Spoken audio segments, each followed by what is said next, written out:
Yeah, please start. So, good evening, everyone, and continuing the session in decoding GI-HPB oncology. So, we have reached now to discuss liver cancers, and in this webisode series of primary liver cancers, we'll be discussing the basic of liver cancers, followed by various aspects like directing local therapies and transplant and so forth. So today's session will be focused on basic anatomy, pathology, and radiology of primary liver cancers. And I would request Dr. Nikhil to introduce the speakers. And our format for the first episode, like as usual, will be 3 talks, and which will be dedicated and focused on basics of primary liver cancers. Dr. Nikhil, please. Thank you, Dr. Shafali. I mean, we have people who actually do not need any introduction, but still, since you have asked me, I will do my bit. So Dr. Chandan is a dear friend, and we actually worked together at ILBS at one point of time, and he is now a director of hepatology at Gleneagles Global Hospital in Hyderabad. So he'll be speaking about basics of hepatocellular carcinoma, especially how it relates to clinical medicine. Then, as we all know that radiology is an important aspect of diagnosis of hepatocellular carcinoma, and Dr. Ruchi Rastogi will be speaking about radiology of HCC, and she is a radiologist at Max Hospital in Saket. And Dr.Chhagan Bihari will be speaking about pathology of HCC, and he is one of the best minds on liver pathology in India. So with this insightful panel, we will like to start. Thank you, Dr. Nikhil, for the kind words. I'll just share my screen. Yeah.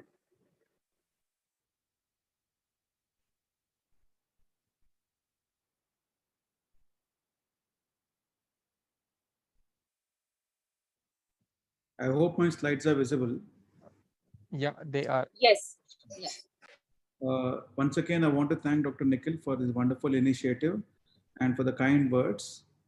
I learned a lot from him during my days in ILBS and always look forward to the same.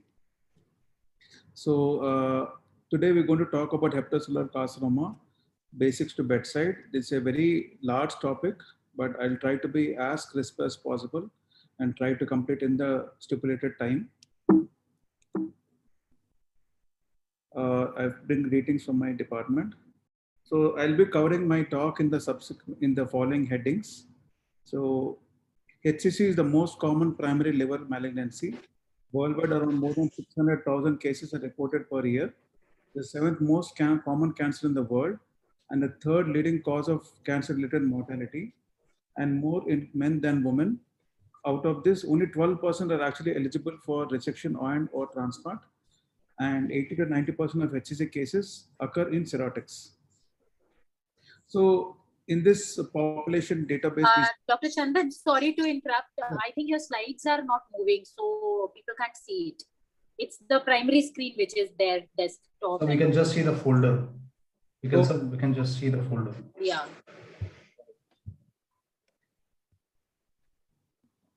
I'll share again.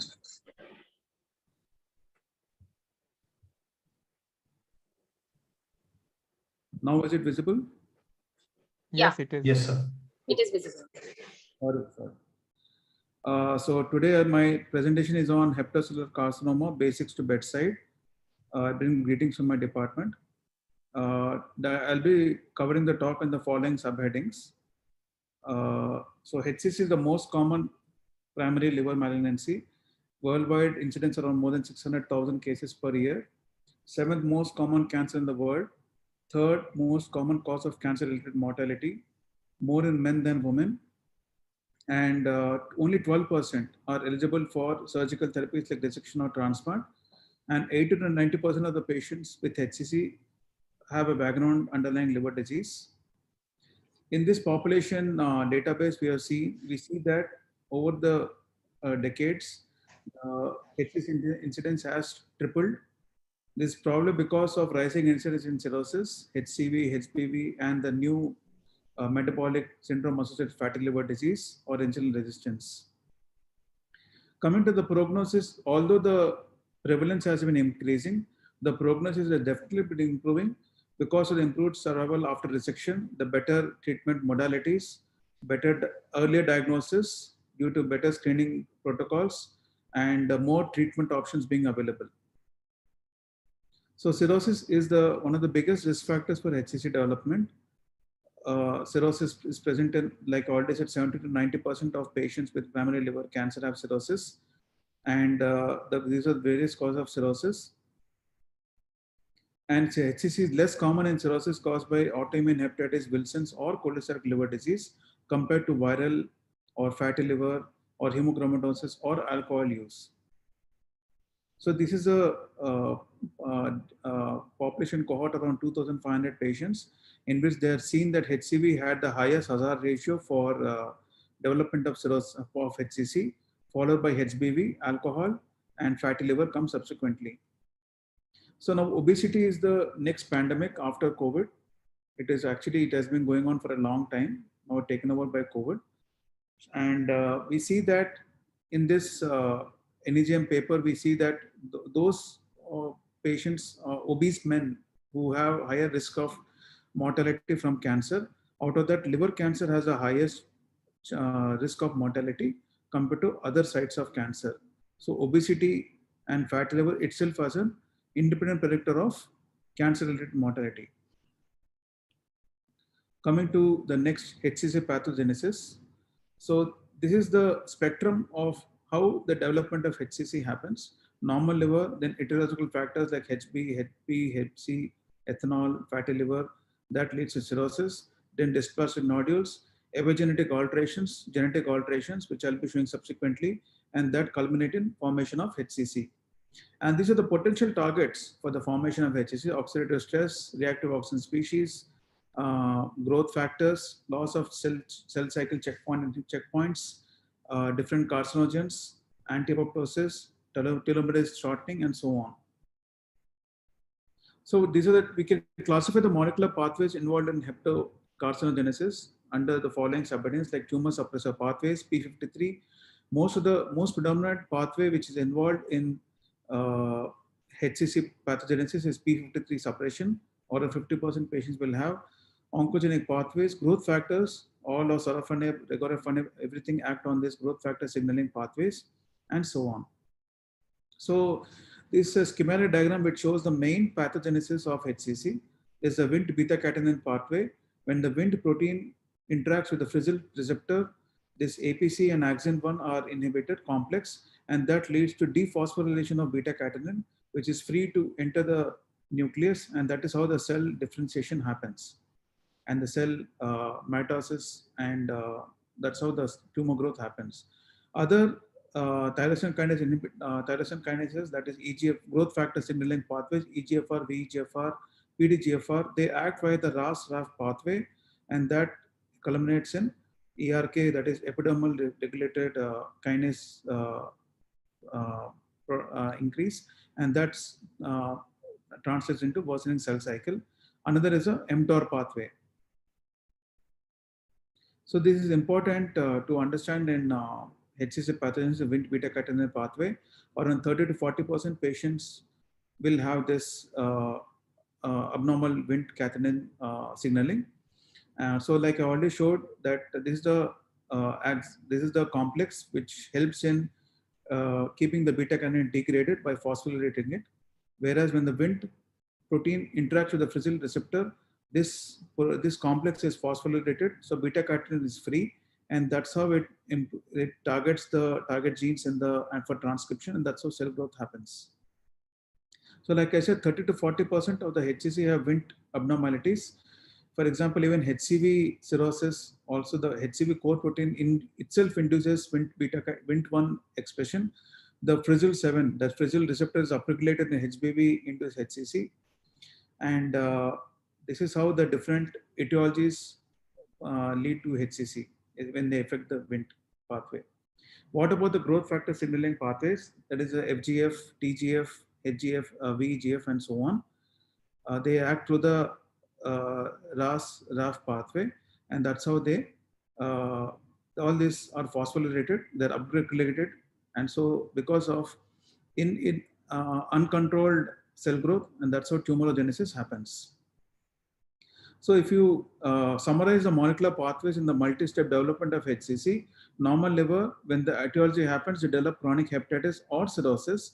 Then the next thing comes is P53 mutation and aberrant DNA methylation that leads to dysplasia.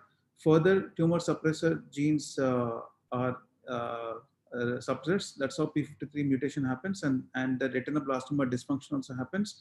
Early HCC, then the Wnt catenin pathways take over, and the E-catenin inactivation, and that's how the cells, the tumor cells start spreading, and that's how they develop metastatic HCC. So beta-catenin mutation and nuclear translocation or growth factor signaling pathways, they usually have a better prognosis, whereas cell senescence, that is telomerase activation, cell senescence, and this is telomerase inactivation, I'm sorry, or severe genomic instability cause high-grade HCC or poor prognosis. So based on the HCC pathway also, we can actually classify the low-grade or high-grade HCC. That is, a molecular markers for HCC have developed. So coming to the next part, that is screening and surveillance. So as for the present guidelines, the most important thing is surveillance. That is the ultrasound every 6 months and AFP also 6 months. The rationale behind it is the tumor doubling time is 6 months average, median time. And the median detectable subclinical period for HCC is on 3.2 years. So these are the different risk groups where HCC surveillance is definitely recommended. One is the male patients with hepatitis B carriers older than age of 40, or female carriers hepatitis B with age more than 50. Hepatitis B carriers with family history of HCC, cirrhotics HBV, cirrhotics HCV, cirrhotics PBC, alcoholic cirrhosis, whatever cirrhosis be it, and they all have a same hazard ratio of development of HCC, and that is where we should have the recommendation for HCC surveillance. What about tumor size? If it is less than 1 centimeter, repeat the imaging every 3 months until more than 1 centimeter, because if it is less than 1 centimeter, difficult to assess even by biopsy because of sampling error. So best thing is follow up every 3 months. More than 1 centimeter, assess by the standard cross-sectional imaging. If it is not clear by both imaging or AFP is not elevated, then biopsy may be considered. Coming to the biomarkers, I'll be going very briefly in this. It's a very vast topic. Alpha-fetoprotein is the most commonly used biomarker across the world. It is easily available. Please note, it is also the expression of AFP is also affected by ethnicity, etiology of liver disease, and treatment of underlying liver disease and tumor staging as well. So these are all the cross-section studies where the HCC AFP sensitivity and specificity are only 60%, 50 to 60% sensitivity, and specificity also 70 to 80%. So it is not an ideal biomarker, but because of its ease of use and easy availability and cost factor, it is definitely a very easy to use and commonly used across the world. What about AFP L3? There are 3 different forms of isoforms of AFP. Out of them, AFP L3, that is the fucosylated variant reactive to lens culinaris agglutinin. So AFP L3 has definitely better sensitivity and specificity than AFP alone. That is, it is increased the sensitivity and specificity by 80%. What about PIVCA? That is des-gamma carboxyprothrombin. It is an abnormal prothrombin molecule resulting from the absence of the vitamin K dependent activity of gamma glutamyl carboxylase on the prothrombin molecule. The important point here to be noted for PIVCA is it is mainly important to note to detect portal vein invasion, whether there is microvascular invasion. That is the importance of using PIVCA, and otherwise it's usually not done in all the patients. What about glypican 3? Glypican 3 is more of a, it's mainly to detect early small grade HCC versus high grade dysplastic nodule. And it has a better sensitivity and specificity by combining with other molecular markers. It is usually not commonly available. So we'll stick to AFP at present. So this is the table which is showing the different sensitivity specificity of AFP. So as you increase the AFP cutoff for detecting HCC, the sensitivity comes down, but specificity increases. So the most important thing about AFP is if the AFP is elevated more than 20, do an imaging. If it is doubtful, repeat the AFP over a period of in the next 3 months. If it is less than 1 centimeter, repeat the AFP. If the AFP is increasing or the tumor size is increasing, then it is definitely HCC with more characteristic features on imaging. Others come AFP-L3, PIVCA, glypican-3, and proteomic signaling. That is the molecular markers. So another perspective I wanted to give about AFP is, well, usually I'll not be covering the aspects of transplant in HCC. Suppose usually what we commonly do is Milan and UCSF, but suppose if we take tumor volume and AFP, in this excellent study, they had done the tumor volume, total tumor volume, if it is more than 115 cubic per centimeter, or AFP more than 400, that is a larger tumor compared to a smaller tumor, that is AFP under 400 and tumor volume less than 115. They had better survival with tumor less than 115 or AFP under 400. So that is how we take the cutoff of AFP less than 400 for assessing about transplant. So that's how we assess the tumor biology, not only the tumor stage based on the characteristics on the CT or MRI, but tumor biology also. And that's how we assess based on downstaging, which my subsequent panelists will be talking about TACE and TARE, how it affects the decision making in HCC management based on AFP alone. Even in this Kaplan-Meier curve, we see those patients who have been taken within Milan criteria for transplant, whereas those patients who have been considered using the tumor biology markers, that is TTV, total tumor volume, and AFP less than 400, they both had similar survival. So that I just want to add the perspective on AFP. So it is not a static marker. The dynamic change is the one which defines which helps us in understanding the tumor biology and taking the necessary treatment modalities. What about FibroScan? Is it a biomarker? FibroScan is an upcoming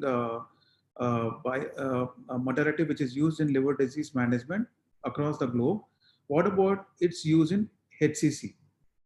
So in this Kaplan-Meier curve, we see in this study that as the FibroScan readings are increasing, that is liver stiffness increasing, the cumulative incidence of HCC also is increasing. So as the liver becomes stiff, it becomes more tumorogenic, and that's how it becomes an independent risk factor for HCC development. As we see here, as the FibroScan is increasing, the hazard ratio also is proportionately increasing with a significant p-value. In this excellent study, which I recommend everybody to read about FibroScan role in HCC, in this they classify the patient into 2 groups: either liver stiffness measurement less than 13 kilopascals or liver stiffness measurement more than 13 kilopascals. And when they less than 13 kilopascals, those patients with only hepatitis B, chronic hepatitis B alone, or those with compensated liver disease with the liver stiffness less than 13, there was not much difference in the incidence of HCC. Whereas those with liver stiffness more than 13 kilopascals, they had higher incidence of HCC and disproportionately higher in those with cirrhosis. That means FibroScan parameter alone with a dynamic change can help us in defining whether this patient is at risk of HCC, and maybe this study can help us in our future algorithms whether FibroScan also can be implemented into the usual surveillance protocols for HCC management. What about approach and treatment algorithms? So this is the what we commonly see in the day-to-day scenario. This is especially important for the postgraduates. If we see a mass nodule on ultrasound less than 1 centimeter, repeat the ultrasound after 3 to 4 months. If it is stable, keep on follow-up. If it is increasing in size, definitely investigate by doing the next radiological investigations. If it is more than 2 centimeters, either do a triphasic CT or a dynamic contrast enhanced MRI. If one positive technique is there with HCC hallmarks, that is arterial enhancement or washout, which my panelist, my subsequent radiology panel, speaker will be covering, then it is HCC. If it is no, then better do biopsy if it is not conclusive on both the imaging. If it is 1 to 2 centimeters, that is a gray area, then again do the radiological investigations. If it is conclusive, HCC, if not biopsy, or if it is still not amenable for biopsy, wait till it grows. But usually we should give priorities for this less than 2 centimeter patients. So coming to the management of HCC, liver transplantation, resection are curative. I'll not be covering them. Next comes radiological techniques. What I'll be focusing here is only targeted molecular therapy, because if you look at the BCLC classification, most of the patients will, in this study, it was seen that surgical treatments, which I already said in the first slide, surgical treatments like resection or transplantation are applicable only to 10 to 15% of HCC at the first diagnosis, and only 2 to 5% of patients with recurrent HCC, because of most of the patients have late presentation. And whereas non-surgical techniques applicable to overall 65 to 75% of HCC at first diagnosis and 50 to 70% of recurrent HCC. So this is where we have to keep emphasizing our patients on importance of surveillance for HCC to detect at the earlier stages, so that they come into the curative option bracket. So this is how we define the response staging on imaging. I'll not be going to the details, MRESIS criteria. What about targeted chemotherapies? So the best targeted chemotherapy, the best treatment will be a good response, improved progression-free survival, lesser side effects, good quality of life, and definitely better improved overall survival. So I'm showing the same diagram. These are the possible targets for novel therapies are over here, the growth factor signaling pathways. So this is the evolving landscape of management for HCC treatment options. Initially, liver transplant was contemplated in the 1980s, and that's where the landmark paper came from Muzaffar et al. In the late 2000s, in the early 2000s, about the potential role of liver transplant as a treatment curative option for HCC. Then came sorafenib in 2007. Then regorafenib as a congener of sorafenib. Then came nivolumab, lenvatinib, and so on. So these are different treatment options in the first-line therapies. Tamoxifen, chemotherapy, and interferon have not shown any benefit except sorafenib. These were the landmark papers, the SHARP trial and the Asia Pacific study, where they had shown the sorafenib increased the median survival from 7 months to 10 months. And the common adverse effects we commonly see are the hand-foot syndrome. And the best treatment for that is reduce the drug or adjust the drug according to the patient's clinical condition, like alternate day or once a day or half dose or whatever, whichever is suitable for your patient. And also use local application like Epsom salt and all those things. And just symptomatic control. What about other drugs like the sunitinib and all that? These are all the different pathways where they act. And this is what I said about the SHARP trial and all. Coming to lenvatinib is next in line. So this was the paper where the REFLECT trial was done, where they compared sorafenib versus lenvatinib. And another important paper is regorafenib versus as a regorafenib for sorafenib non-responders. So lenvatinib, the specialty of lenvatinib is sorafenib acts only the VEGF pathway, whereas lenvatinib also acts on the fibroblast growth factor receptor pathway. So this inhibition of FGF4 is considered a critical point and an important factor in the anti-tumor effects of lenvatinib. And that is how This is the only tyrosine kinase inhibitor which has shown activity against FGF pathway. So these are the dosing recommendations for lenvatinib. Less than 60 kilos, give 12 mg per day. More than 60 kilos or more, give 12 mg per day. Less than 60 kilos, 8 mg. Personally, I give in my patients less 8 mg maximum. I don't usually go to 12 mg because most of them don't tolerate. So this is a reflect trial. Out of 954 patients of unresectable HCC, they stratified according to this. They had this primary endpoints, and they gave 478 patients lenvatinib and 476 patients sorafenib. And this is important. What we need to see, oral survival, although was not significant, also not different, the progression-free survival was significantly better with lenvatinib compared to sorafenib. The time to progression was also increased from 3.7 months on sorafenib to 9 months on lenvatinib, and the objective response rate was significantly elevated from 9.2% to 24.1%. And that's how lenvatinib has an independent predictor of better outcome compared to sorafenib because of its FGF receptor inhibition. When they stratified these patients based on AFP, when they stratified patients, those with less than 200 AFP, they saw even better response with lenvatinib. When vice versa, when patients had AFP more than 200, the difference was not statistically significant, which means those patients with good tumor biology, less than 200 AFP, but non-resectable, they definitely have a better outcome by giving lenvatinib compared to sorafenib. So again, I want to emphasize, when a patient of HCC comes, please not only do the tumor staging, also assess the tumor biology based on the biomarkers and the tumor characteristics, and most importantly, the patient host characteristics. How is the STILE score? That's how the BCLC classification is defined. The common adverse effects of lenvatinib are hypertension, proteinuria. So always before starting lenvatinib, please check urine protein. What about immune checkpoint inhibitors?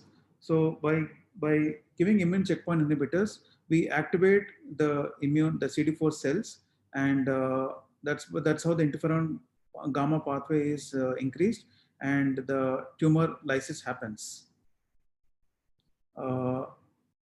This is what I wanted to show in this.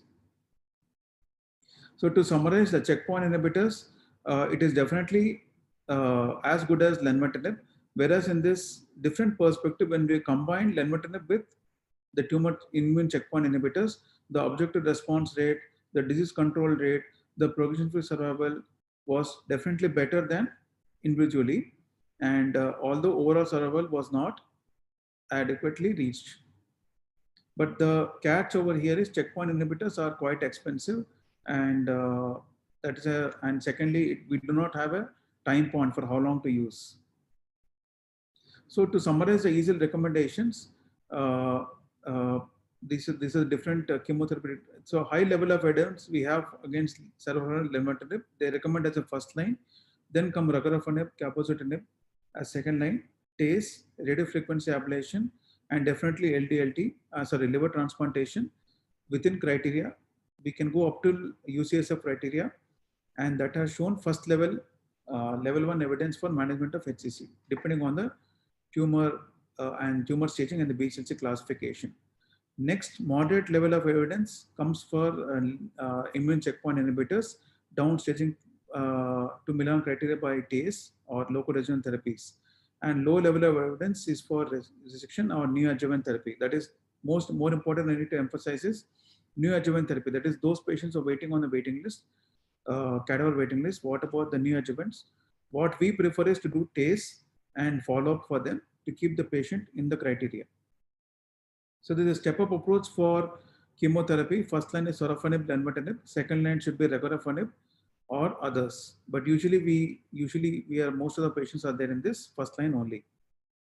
So the take-home message, if it is an early stage, definitely transplant or resection, depending on the cirrhosis characteristics. If it is child-stage cirrhosis or non-significant portal hypertension, clinically significant portal hypertension is not there, resection is the best choice. If there's clinically significant portal hypertension, or Milan criteria fulfilling or the Yusuf criteria, transplant is the best option as a curative option. If they're intermediate stage, TACE or TARE, which my subsequent panelists will be showing, and if it is advanced HCC with portal-vein invasion, that is BCC class C or class C especially, give only lenvatinib or sorafenib and support the liver functions. And these are other treatment options, that is TACE or TACE plus sorafenib. What about lenvatinib or lenvatinib plus TACE is the one which needs to be subsequently studied. So this is the latest NCCN guidelines which I could find. Sorafenib, lenvatinib, and this is immune checkpoint inhibitors, and other chemotherapeutic options are there, but they are second line and usually not used mostly. So management of HCC needs a multidisciplinary approach, and without further, I would like to thank everybody for the patient hearing. Thank you so much. Yeah, thank you, Dr. Chandan, for nice and crisp talk. And if we have questions, so then we can take it. So, Dr. Chandan, there is one question in the chat box. Somebody has asked, Dr. Raj, is biopsy mandatory for diagnosis in non-cirrhotic patients with radiological hallmarks of HCC? So, if it's not a clinical scenario which warrants that presence of cirrhosis is there, so should we always go for a biopsy, or should we can safely rely on only radiological characteristics? As per the guidelines, for radiological imaging and AFP with one tumor marker alone is sufficient to make the diagnosis of HCC. If it is an atypical presentation or the biopsy or the two radiological modalities are not clear, then only biopsy should be contemplated. It doesn't happen in more than 90% of the scenarios. Right. And what is your experience with lenvatinib-induced decompensation of liver functions? So I had a couple of patients which experienced that thing, and I had to stop lenvatinib even on 8 milligram, which I started for them. So what is your experience on that? Usually if they're child C patients, we don't give any chemotherapy for them. If the bilirubin is more than 3, they have some ascites, they're not keeping well, better just do supportive care. If they are child's B status, but BCLC class C, then lenvatinib can be attempted with a close follow-up. If they're not tolerating, better stop or reduce the dose and see. If they're still not tolerating, better stop it before further decompensation. Because when there's HCC, the lenvatinib alone also doesn't have much survival benefit. Right. Thank you, Dr. Chandan. So now we move forward to our next talk. So I would like to invite Dr. Ruchi Rastogi, who is a radiologist at Max Saket. So Dr. Ruchi would be taking the session on radiology of primary liver cancer. Dr. Ruchi, please. So I'll just start sharing my screen.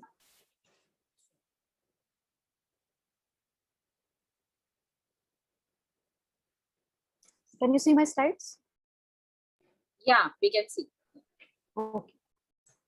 So today we are going to discuss clinical radiology of primary liver tumors, and we'll limit ourselves to HCC and intrahepatic cholangiocarcinomas rather than going into the more rare variety. So in the next about 20 minutes, we are going to discuss about imaging modalities used in the primary liver tumors, a brief about hepatic anatomy. We'll discuss HCC a bit in detail. The pathophysiology has also already been discussed. We'll talk about Lyrat's classification, the imaging features of different forms of HCC, the mass forming HCC, diffuse HCC, and the tumor in vein. Then we will briefly discuss the imaging of intrahepatic cholangiocarcinoma, and if time permits, we'll talk about treatment options and relevant imaging. So the imaging modalities in our basket, we have CT, PET, and MRI. So CT gives us beautiful dynamic post-contrast images, and any MDR CT with more than 8 rows is sufficient to give us good liver CT images. The PET has limited role for HCC per se because the FDG uptake is only seen in about 60% of HCCs, and there is higher uptake in more aggressive tumors. However, in cholangiocarcinomas, the FDG uptake is more than in HCCs. The MR has the advantage of giving us multi-parametric evaluation. So by MR, we not only see the contrast enhancement pattern, but also we get information on different sequences, the T2 T1 in and opposed phase images, diffusion. And if we are using hepatocyte specific contrast, then we also see the delayed hepatobiliary phase. So just to show this example on T2 weighted images of MR, we can outline the tumor even on plain T2 weighted images and the tumor extension into the portal vein. This T1 in and opposed phase sequence is one sequence which gives us two set of images. This one is the opposed phase on which there is a India ink kind of effect on the surfaces of organs. And this is the in phase. So in the opposed phase, the fat and water signal cancel each other. And whenever there is an intracellular fat, then the signal intensity drops. So we can see there is a diffuse statosis in the liver parenchyma in this case. And in this next case, there are multiple statotic nodules in the liver parenchyma. And if there is a fat inside a tumor, it can also be easily picked up on this sequence.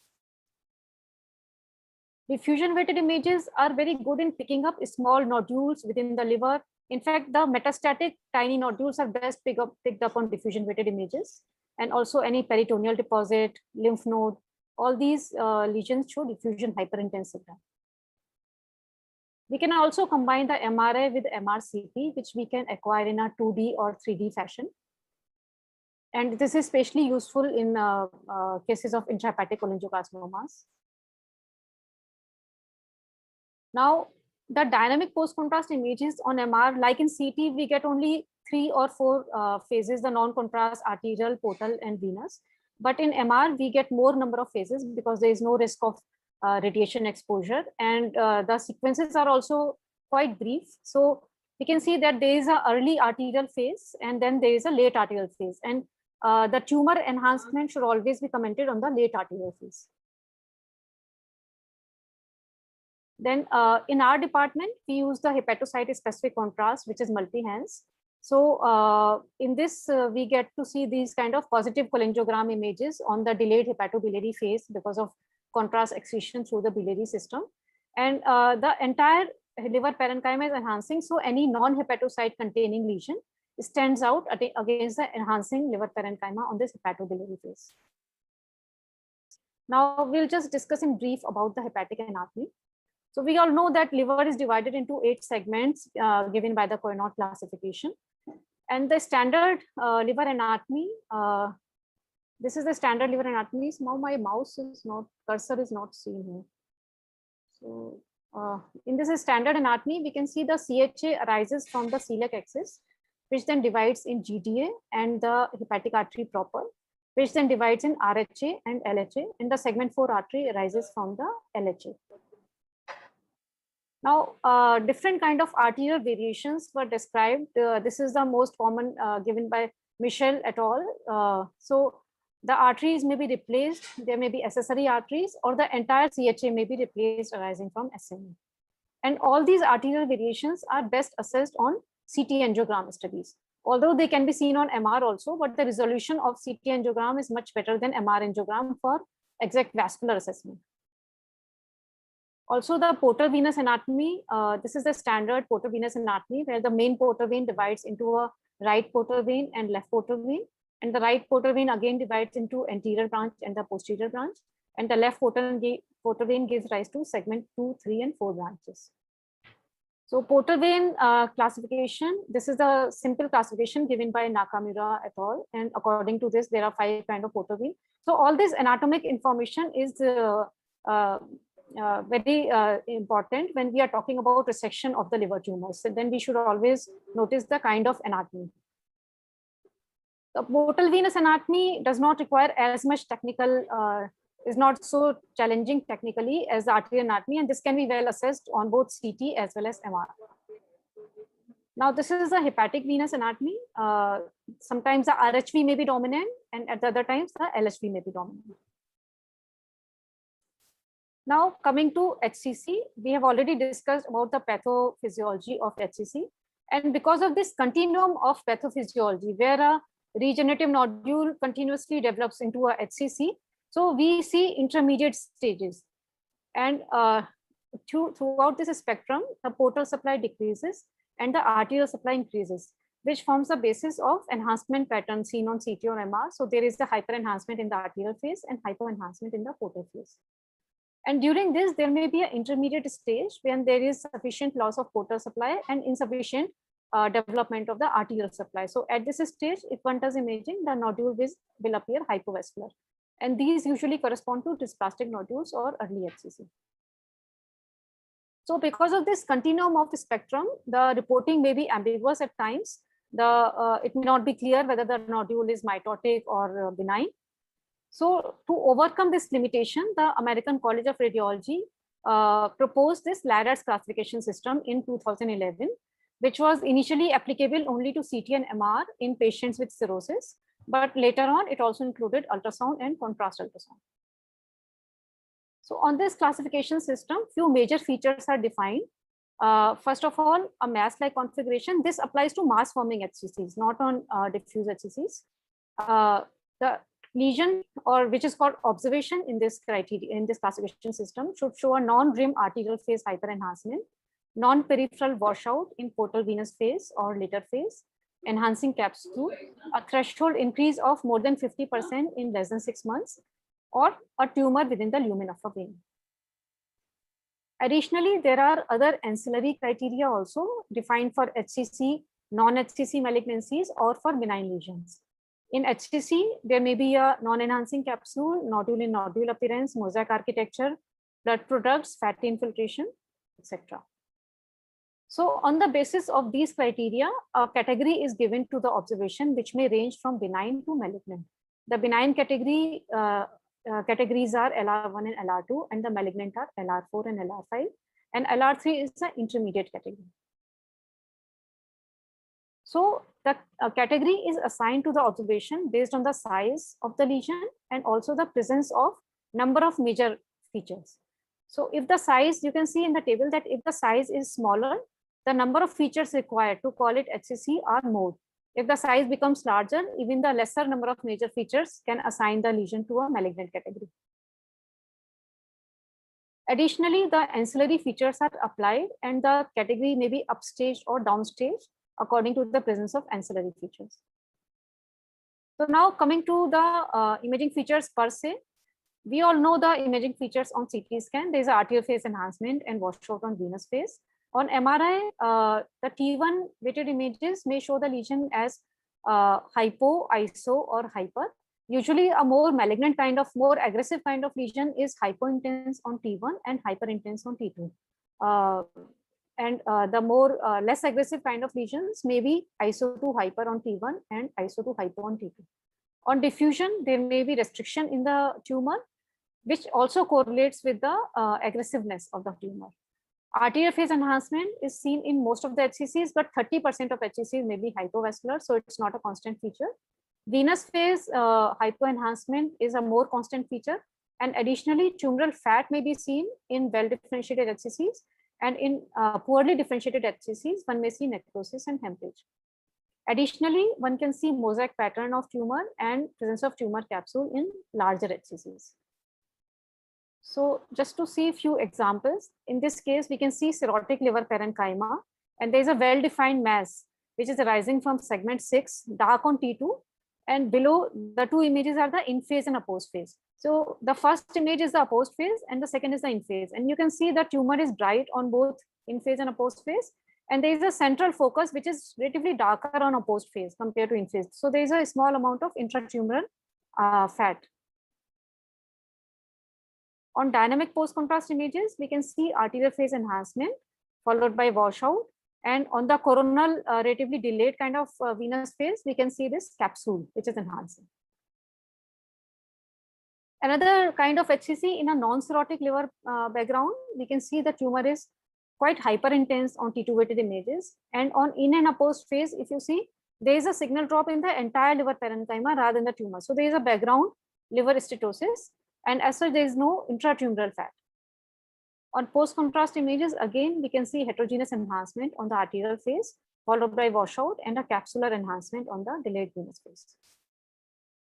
Sometimes there may be multicentric HCCs. In this particular case, the entire liver was studied with multiple small HCCs. And we can also see this on this first T2 weighted coronal image as bright signal intensity of the lesions. Then on arterial phase, they are enhancing. There is a washout on venous phase. And the diffusion weighted images are quite useful in picking up these nodules as abnormal areas. There may be a variant of HCC, a fibrolaminar HCC in relatively younger patients. It is not related to cirrhosis, and AFP may be normal in this. The characteristic of this lesion is a central stellate scar.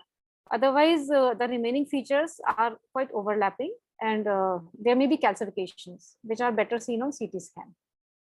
So in this case, we can see a large central stellate scar, and the remaining features are just like a routine HCC. The washout sometimes may not be as prominent feature in fibrolaminar HCC as in routine HCC. Now coming to diffuse infiltrative HCC. This is more of a diagnostic challenge, and in this particular scenario, the modality of choice is MR. It may be difficult to discern at only contrast enhanced CT or just contrast enhanced MR images also because of the permeative appearance of tumor, minimal or inconsistent arterial phase enhancement, heterogeneous washout, and usually there is associated PVT, so which causes perfusional changes as such in the liver parenchyma. So the tumor as such is difficult to pick up. However, it is better visible on diffusion T1 and T2 weighted images than on contrast enhanced images. So just to give a comparison, this is a diffuse HCC which is poorly picked up on contrast CT images. Another case of diffuse HCC, we can see that on plain T1 weighted images, there is a hypointense lesion on the left lobe, bright on T2. On diffusion, this is very nicely seen. This third image is a diffusion image. So we can see the entire extent of tumor on diffusion weighted images. And below 3 images are again the contrast images of MR. And you can see on arterial phase, there's a very fuzzy, indistinct kind of enhancement, patchy areas of washout on the venous phase, and there's no capsule in this kind of lesion. Now coming to tumor in vein. Tumor in vein is diagnosed when there is an unequivocal enhancing soft tissue in vein, regardless of the visualization of parenchymal mass. So there may or may not be associated parenchymal mass. And additional clues for the diagnosis of this tumor in vein is occluded vein with ill-defined walls, occluded vein with restricted diffusion, occluded or obscured vein in contiguity with the malignant parenchymal mass, and usually the signals are also contiguous and the same.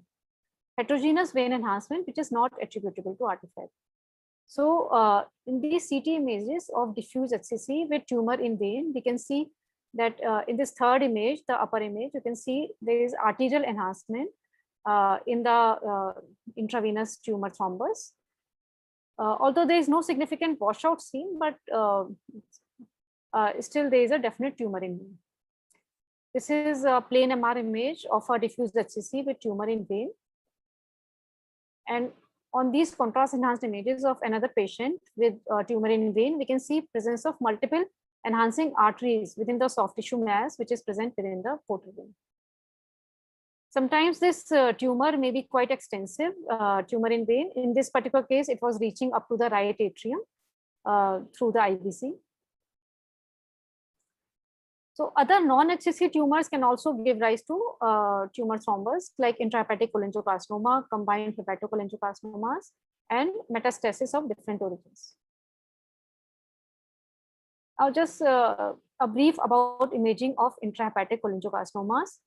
So contrary to HCC, in which we discussed that the enhancement should be non-rim-like, but in intrahepatic cholangiocarcinoma, the enhancement may be rim-like, which may be a thin or thick rim enhancement in the arterial or venous phase. And usually the contrast fills within the center in the later phases, and actually there may be a halo in the delayed phases in which the periphery is lesser enhancing than the center. Even with a small size of intrahepatic cholangiocarcinoma, we can see ductal dilatation distal to the tumor, and there may be an associated capsular retraction. So in this case, we can see there's a small heterogeneous mass which is showing enhancement, which is more along the periphery than in the center. There are multiple small necrotic areas in the center, and there is an arterial phase enhancement. On the subsequent venous phases, there is no washout. The contrast is just filling up the lesion, except for few tiny necrotic areas, and there is a significant biliary dilatation. Another case of intrahepatic cholangiocarcinoma, we can see the biliary dilatation upstream to the tumor. And on diffusion weighted images, these tumors show significant diffusion restriction compared to HCC. In HCC, the diffusion restriction is not a consistent finding, but in intrahepatic cholangiocarcinoma, usually the diffusion restriction is a more consistent finding. The contrast pattern in this particular case, we can see the heterogeneous enhancement without any washout or any capsule. And in this case, the tumor was also extending into the bile duct. So through the right hepatic duct, it was going into the common hepatic duct. So depending on the extent of tumor, the vascular anatomy and the assessment of hepatic reserve, we select the best therapeutic approach as already discussed by Dr. Chandan. We can offer the patient surgery or a non-surgical treatment. Non-surgical treatment may be ablation, catheter-based, or radiotherapy, or a systemic treatment. So on imaging, what we need to assess for deciding the management, we need to see the tumor burden. If the HCC is solitary, less than 5 centimeter, or 3 less than 3 centimeter, then usually a surgery or ablation is preferred. If the tumor burden is more, then surgical resection is preferred. If there is cirrhosis and multifocal HCC, then either a liver transplantation or catheter-based treatment or radiation treatment may be done. If surgery is decided, then we need to look at the anatomic location of tumor and the vascular involvement and the anatomy of the vessels for viability of the remnant. For ablative procedure, we need to look at the relationship to stomach, colon, gallbladder, proximity to vessels and bile ducts. For TACE and TARE, we need to see the biliary involvement. And for targeted radiation therapy, we need to see the involvement, the relationship to adjacent normal structures to avoid the radiation injury. Also, it is also very important to see the functional liver reserve to prevent any liver failure after treatment. And also one should look at the quantification of liver steatosis and cirrhosis to assess the quality of liver. So the take-home message is that imaging is crucial for successful management of hepatobiliary tumors with the use of novel targeted therapies, and multiparametric MR, including diffusion-weighted images, should be used more often for liver tumor imaging and follow-up.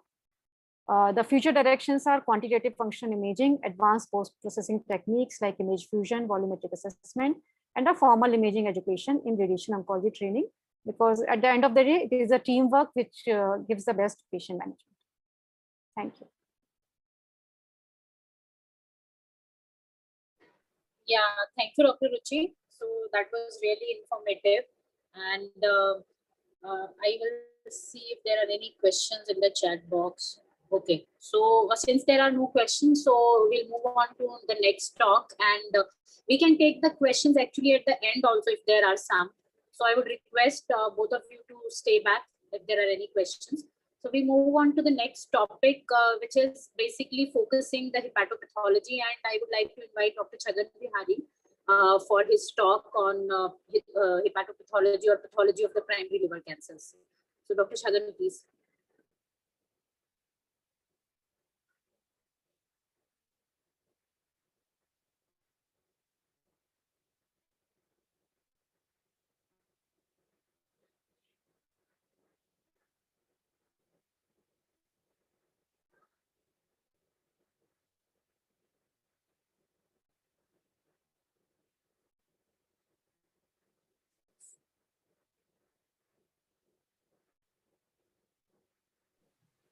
So slides are visible, Dr. Shefali? No, Dr. Chhagan's slide. It's I think still revolving that it has started sharing, but still Okay. not visible. Is it now okay? Yeah, it is okay now. Okay. Yes, please. So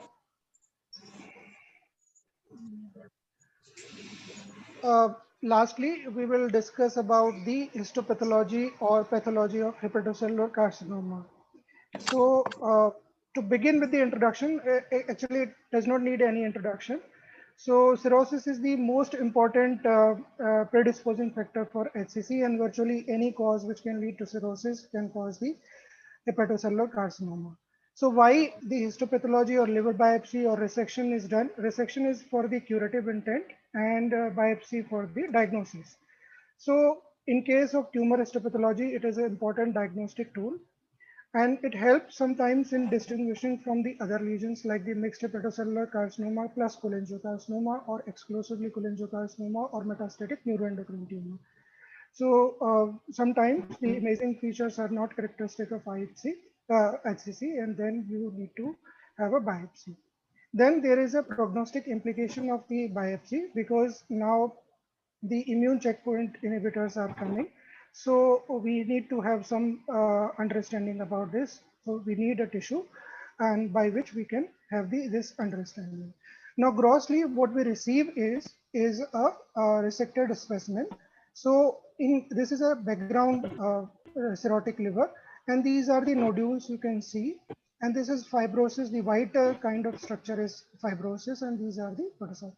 And then when there is a hepatocellular carcinoma, it will have the altered kind of color, or the tumor necrosis and hemorrhage. This is the area of hemorrhage, and this is a yellowish colored because the bile stasis.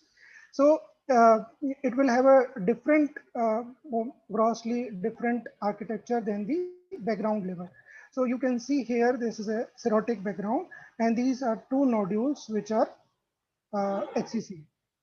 So if it is a single nodule, then we grossly can say this is a better prognosis, and we have to meticulously gross the specimen so that we can identify some satellite nodules or the intrahepatic metastasis, because they have adverse prognosis.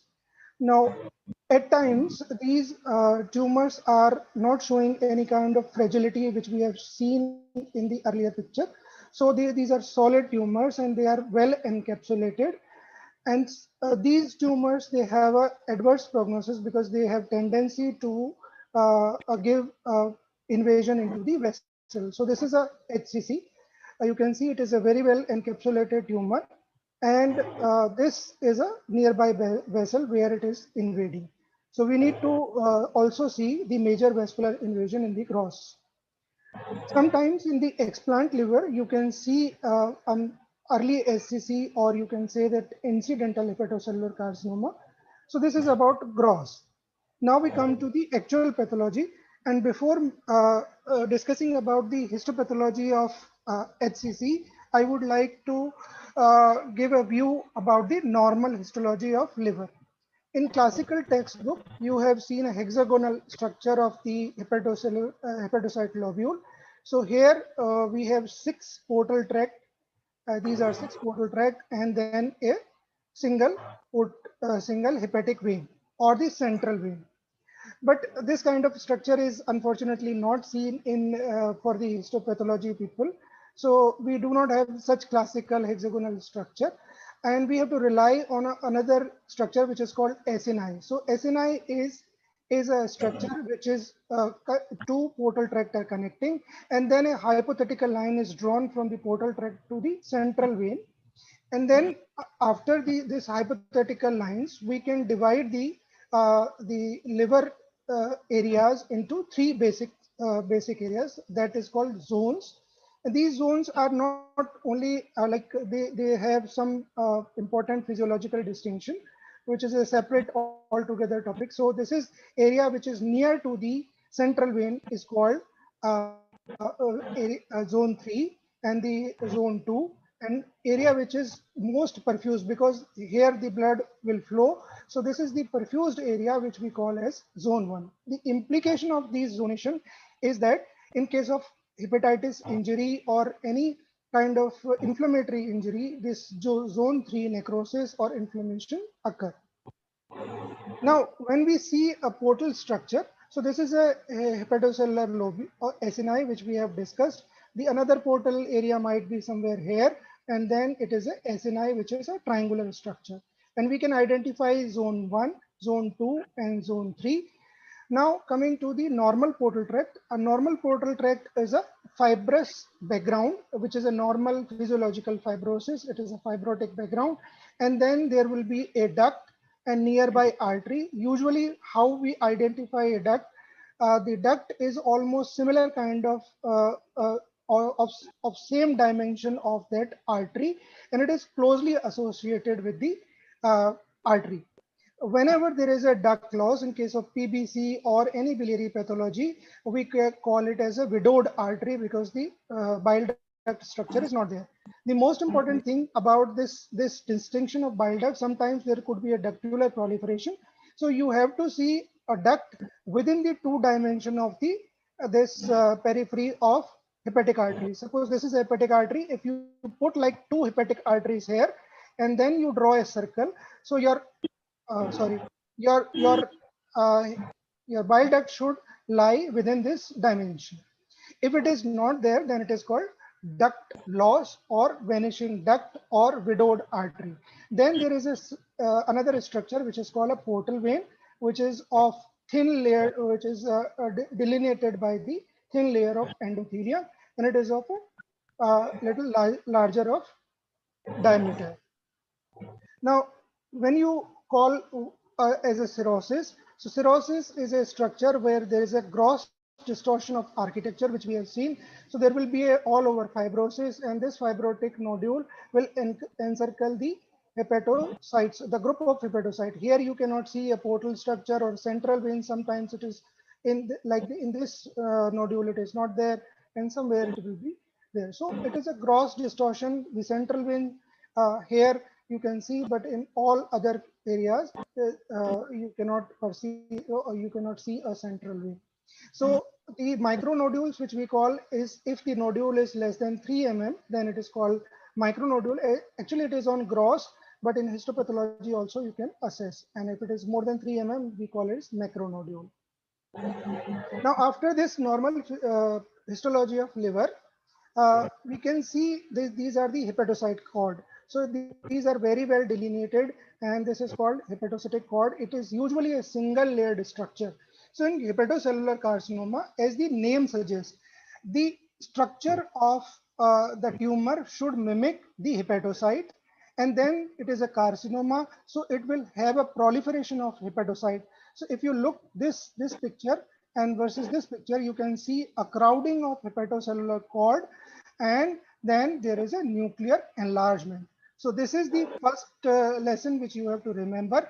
Only 2 lessons you have to remember in this for this talk, that hepatocellular carcinoma is a crowding of hepatocellular cords, and then there should be a nucleomegaly or nuclear enlargement. Now coming to the pattern of, it has certain significance. Like in case of macrotrabecular, when there is a lot of hepatocellular proliferation along with the nuclear atypia or nuclear enlargement, you call it as a microtrabecular pattern. And if it is a tongue-like structures and the hyperchromasia is more, and you can see the lot of tongue-like structure, then it has a macrotrabecular pattern. So the macrotrabecular pattern here, it has a certain prognostic significance because it has a poor prognosis and more chances of vascular invasion, both microvascular and macrovascular invasion. So now the classical picture of the hepatocyte, which we see as a trabecular structure. So we will see what is a trabecular structure. Here, these are the proliferated hepatocytes, and this is a nuclear enlargement. So 2 things we have to remember. One is the hepatocellular proliferation, and other is the nuclear enlargement. And it is lined by thin endothelial cells. So it is called trabeculae, because you have seen in this structure, in this image, this is a single cord, and it is encircled or partially encircled by the endothelial cells. So in case of hepatocellular carcinoma, the architecture would remain almost same, except the hepatocellular proliferation and the nuclear enlargement or the malignant transformation of nuclei. So it is called a trabecular or classical hepatocellular pattern. Then the lesser common variant is the pseudoglandular pattern, where you will not see this trabecular structure, but you can see a lot of gland-like structure. You can memorize your histology when you were in MBBS, if you remember what kind of the glands are there. So these are the glandular kind of structure, and this is also a lot of glands are there. So this is a second most common variant, which is called a pseudoglandular type of hepatocellular carcinoma. Sometimes you have to assess a spatial stain to label them as a hepatocellular carcinoma when there is a nuclear structure is not that much very prominent. So in that case, you have to rely on the hepatocellular proliferation. So here this is a reticulin normal stain. So you can see a single layered hepatocellular cords here also, the hepatocellular cords, and which is very well demarcated by the reticulin condensation around the particular hepatocellular cords. But when there is a proliferation, the hepatocyte will break these reticulin structures, and they will create a proliferative kind of structure, which we call hepatocellular carcinoma. So it is a well differentiated hepatocellular carcinoma where the reticulin framework is lost. So this is the second lesson here, that in case of well differentiated tumor, you may not see the classical nuclear enlargement or nuclear pleomorphism, but then the hepatocellular proliferation will break the reticulin structure. Now, sometimes you need to have a IHC, so you need not to remember these things. Just to say that the hepatocellular carcinoma, because they are originated from the hepatocyte, so the hepatocellular proteins like the HEPAR1 will be there. So you can identify whenever there is a doubt whether this is a hepatocellular carcinoma or cholangiocarcinoma. So you can apply certain proteins like or antibodies. So this is a HEPAR1 structure. And this positivity is granular and within the cytoplasm. Alpha fetoprotein you can also apply because the alpha fetoprotein is raised in case of hepatocellular carcinoma, but it is not necessarily seen in IHC as well as in the blood or serum, because all hepatocellular carcinoma are not alpha fetoprotein secreting. Now, the prognostic implication of the histology is gradation. So gradation is basically only a assessment about a certain cell. So if the nuclear enlargement is not there and only there is a hepatocellular proliferation, then it is a grade 1. If there is a nuclear enlargement, but it is not filling the 50% of the cytoplasmic diameter, so it is grade 2. When it is more, then it is called grade 3. And if it is encompassing entire cytoplasm and it has a irregular nuclear membrane, then you will call it as a grade 4. So grade 4 tumor, obviously it is an undifferentiated kind of tumor. This is a poorly differentiated tumor. This is moderately differentiated tumor, and this is called mild differentiated tumor. Accordingly, the grades are given, and these two have a poor prognosis. Now, so just to make you remember again, this is a proliferation because you cannot see portal structure. The hepatocytes are crowded. So this is a grade 1 tumor. This is a grade 2 tumor. And then this is a grade 3. And this is a grade 4 tumor.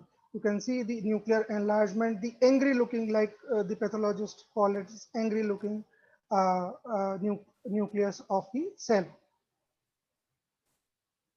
Now the pattern, it has a certain significance, which we have already discussed, but just for the revision, this is a trabecular, this is macrotrabecular, this is pseudoglandular, and this is undifferentiated kind of tumor, which have a poor prognosis. So these two will have a poor prognosis, and here the prognosis is relatively better.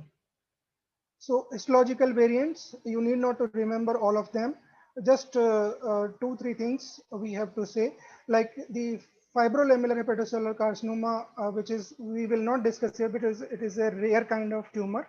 But then the clear cell variant of hepatocellular carcinoma, and it has a poor prognosis. These two types, better prognosis as compared to a sarcomatoid, or you can undifferentiated hepatocellular carcinoma.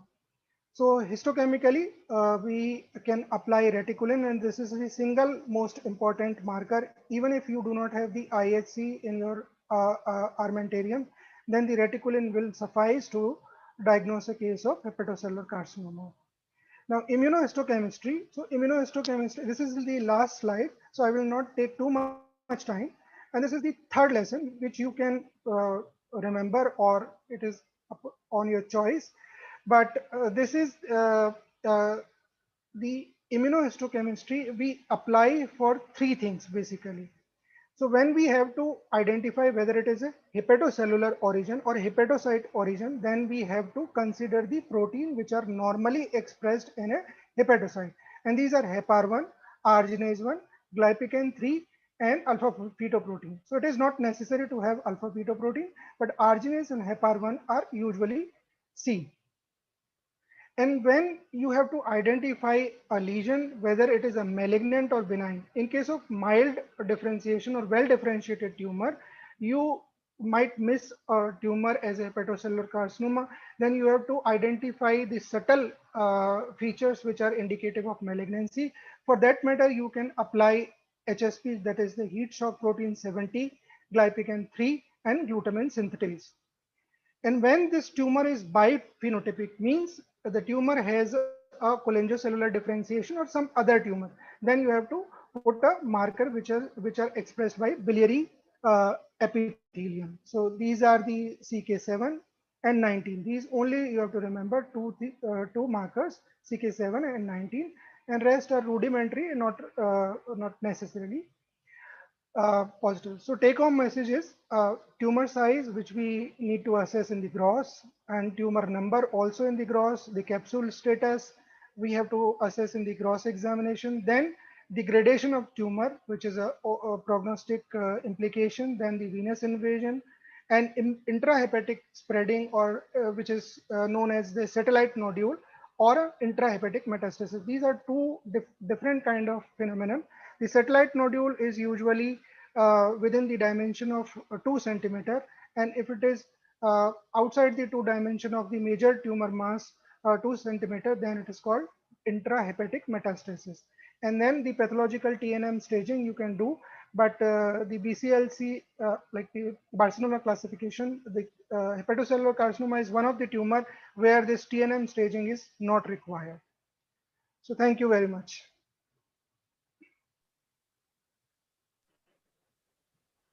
Thank you so much, Dr. Chhagan, for this nice presentation.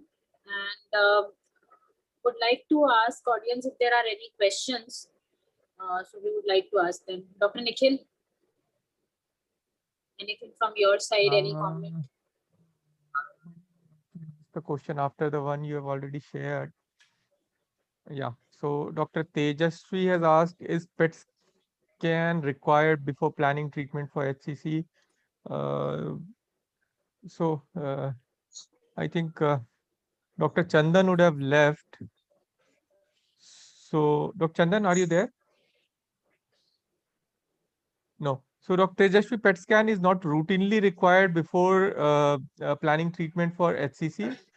Good quality CT scan or a triphasic MR scan, depending on the size, which Dr. Ruchi has enumerated and Dr. Chandan has also enumerated, is the diagnostic modality of choice.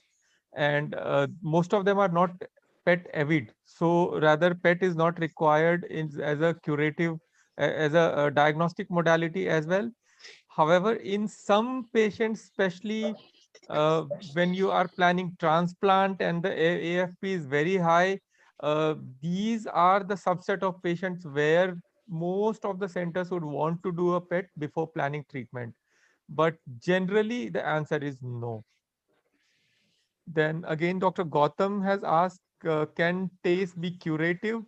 TACE is generally not a curative procedure. It's a procedure which prolongs life, and it's a procedure which is used to downstage. And in case of patients who are eligible or are planning for transplant, it can be used as a bridging modality. So while the patient is prepared for transplant, we can keep the patient in the same stage by TACE. But it definitely gives us better survival than some of the systemic treatment. And if the patient's tumor is traceable, we should trace it, right? But it's not curative. It's generally not curative. So Dr. Bhushan has asked, can we differentiate multiple primary from intrahepatic mets on imaging? Multiple primary. So Dr. Bhushan, can you just clarify your question a bit?